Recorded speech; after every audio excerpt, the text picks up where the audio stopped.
Hi everybody, good evening and welcome to the Joy of Cooking with Michelle. Now I have something really exciting and new to try.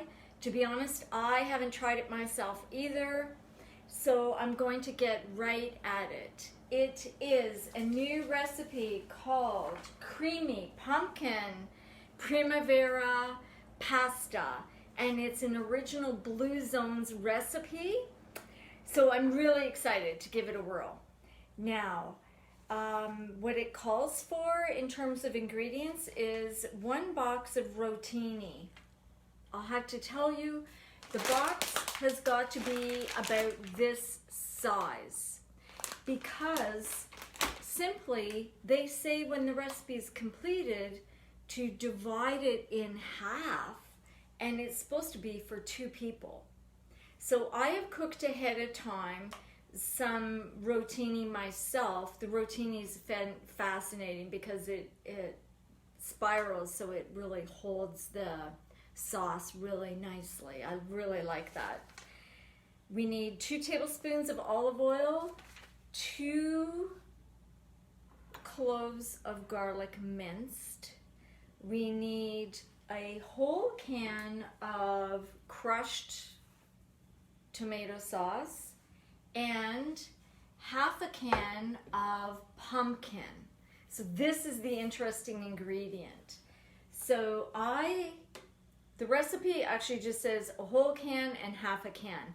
So what I did was I bought the same equivalent size, and that's what I've done. So I have half as much pumpkin as tomato.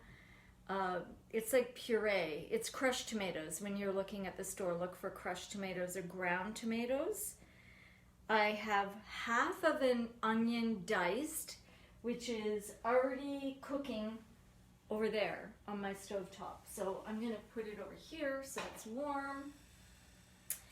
And 2 garlic cloves, a little bit of cinnamon, some oregano, some olive oil, some salt, some basil, rotini cooked, and half a cup of vegetable broth. So I just bought the Campbell's low sodium vegetable broth. So it's totally vegetarian. And I'm gonna get going, and what I've done is I've already chopped up my half of an onion. It's not even half a cup, it just says half an onion, half of a small yellow onion. So I chopped that up already, and I've already sauteed it until it's translucent. So that's finished. What you do is you add the garlic, and you just cook it for another minute or so. You don't want the garlic to get brown. So I'm going to add that to my onions that are already cooked. Just gonna mix it up a little bit. It's gonna start smelling good in here. So I'm very excited to try this recipe. What I'm going to do before I go any further is I've pre-cooked my rotini. So what I like to do is I like to cook extra, so that say you want to make your own pasta salad, you'll have leftovers. Or say the day before you want to have a regular tomato sauce and then freeze the tomato sauce, but maybe have a serving with your rotini.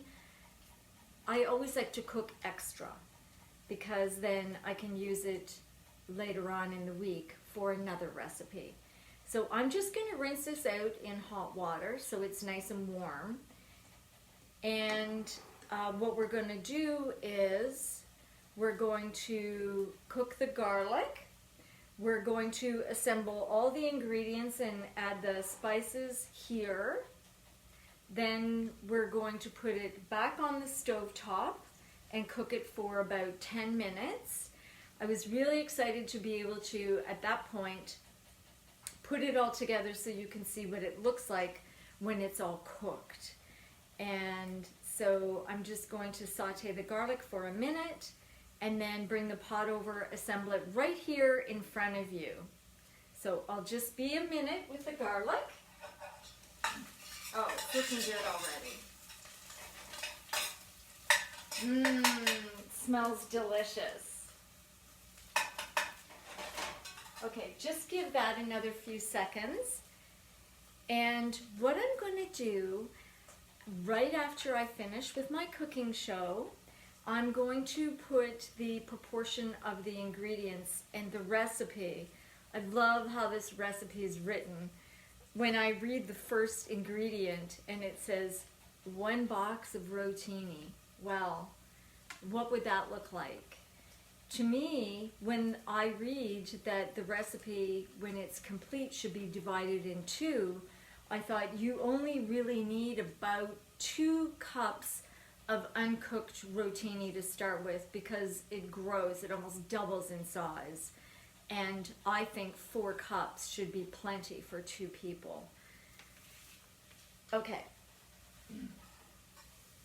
There we go. Whoa, it's hot. It's very hot. I'm going to put a cloth on top of my cutting board. There, that's better. Now, basically from here, what we do is we add the rest of the ingredients. So, this is going to simmer like crazy. 1/2 cup of vegetable broth. There we go. So we use the whole can of the crushed tomatoes. And like I said, the proportions are double the crushed tomatoes and 1/2 of the amount of the pumpkin puree. Okay. This is going to be really interesting. Just going to give that a little stir. Oh, it's very thick.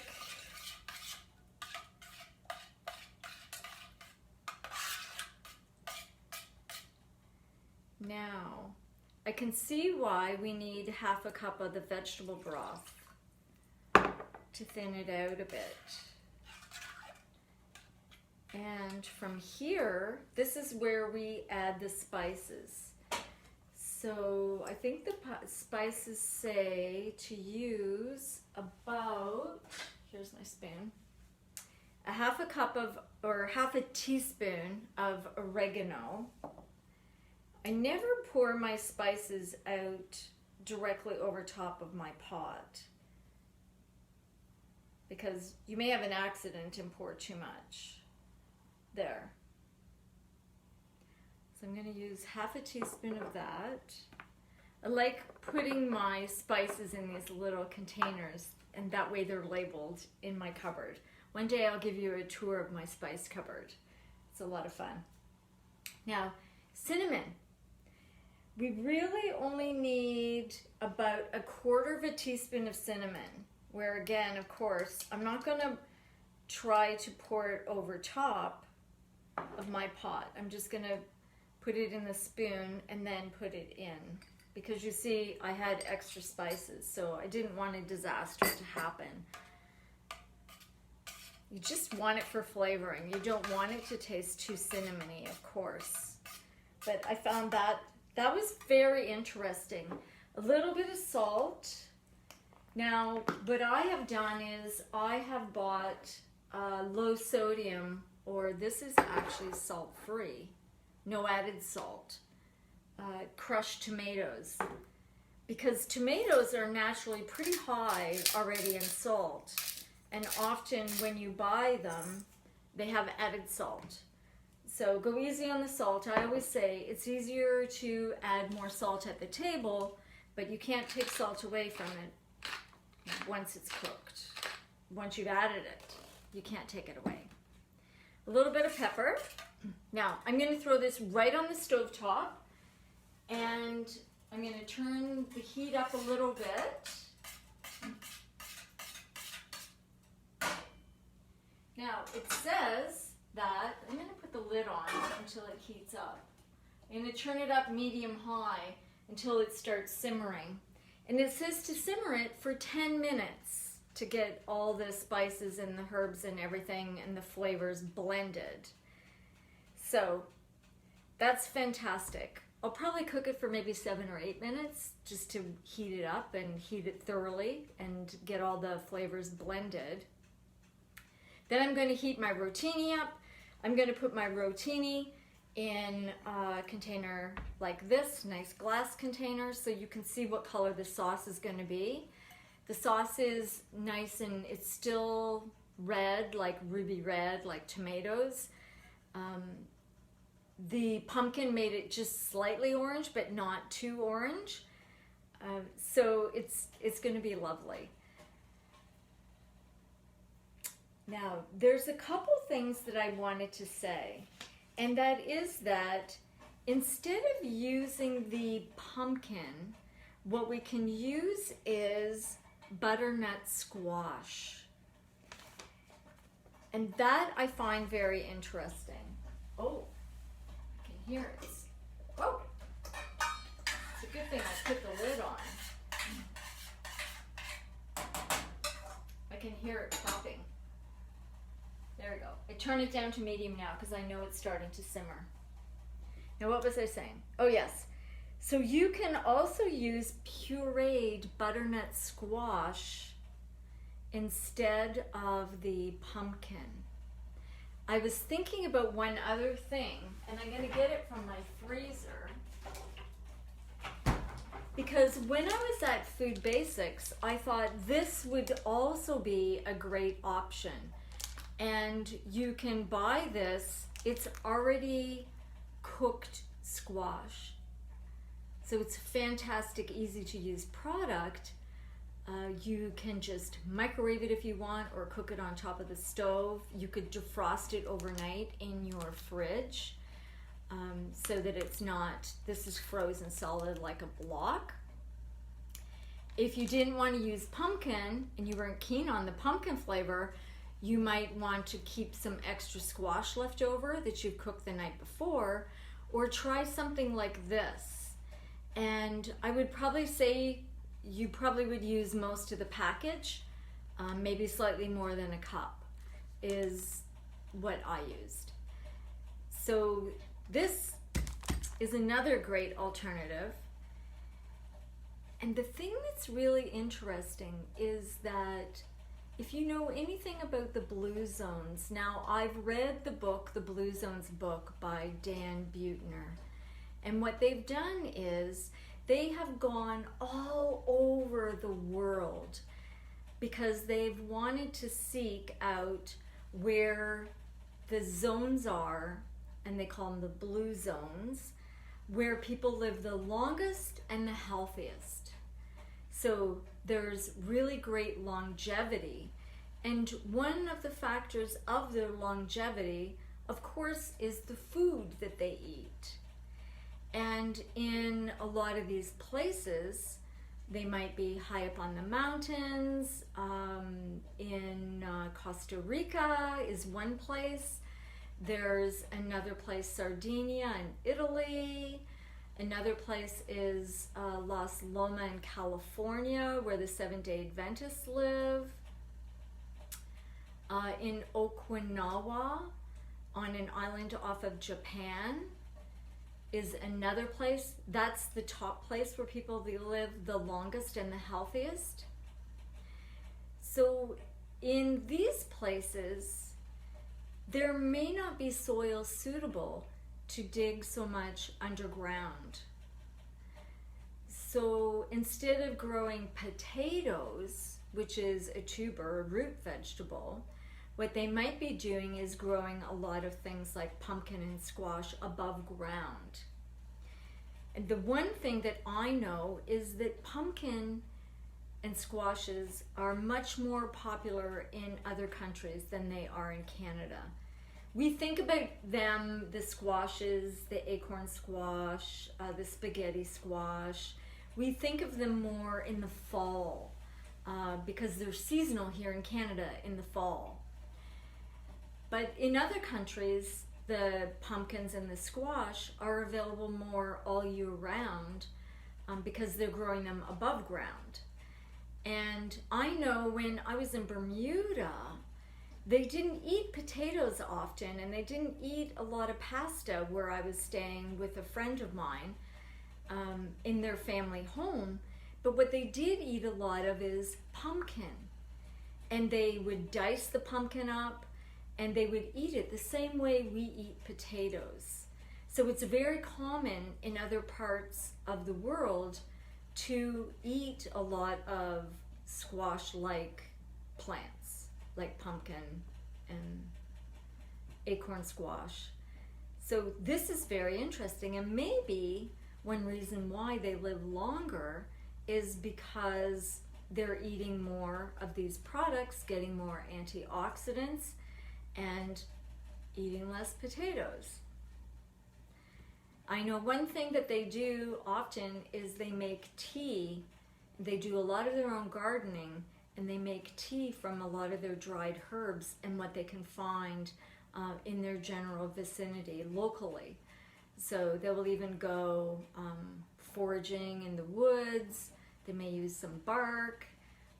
So they use a lot of different herbs and spices in their cooking and in their tea.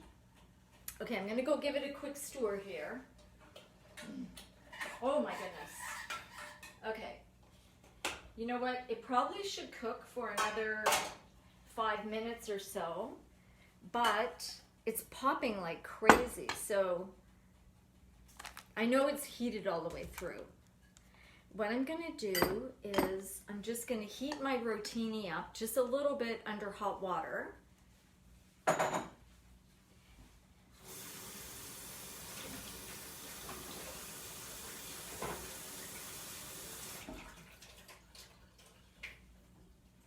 There we go. Like I said, I pre-cooked the rotini, and in the recipe, that's what it recommends you do, is to cook the rotini first. And like I said, this recipe is supposed to be for 2 people. So you can see there's a lot of sauce. So I cooked the rotini in proportion that I thought would be good. So I'm just gonna pour the sauce right on there. I hope you can see that. It looks fantastic. I can't wait to try this. It's just so different. Creamy pumpkin marinara pasta. Look at that. It looks fantastic. Just has a slightly orange tinge to it, but you can see it looks like regular tomato sauce almost. So this is what I would do, is pre-cook your rotini and use as much sauce as you need. Nobody says you have to use all the sauce. Oh, this is fantastic. I could see throwing some sauteed peppers in here too, if you had some, or sauteed mushrooms if you really wanted to. Now, the other thing is they say that you should put a little bit of basil. I have some dried herbs, so I'm just gonna put those on top and fold them in. And ta-da! See how fast and easy that was? I can't wait to try it. So I'm gonna put the whole recipe up for you. I hope that you give it a whirl. It's really nice to try different things, because variety is the spice of life. I hope you enjoyed this, and I look forward to seeing you again next Monday at 8 o'clock. If you have any questions, feel free to put them in the comments. I love hearing from you, and I really, really appreciate your support. Thank you. Bye. Have a nice evening.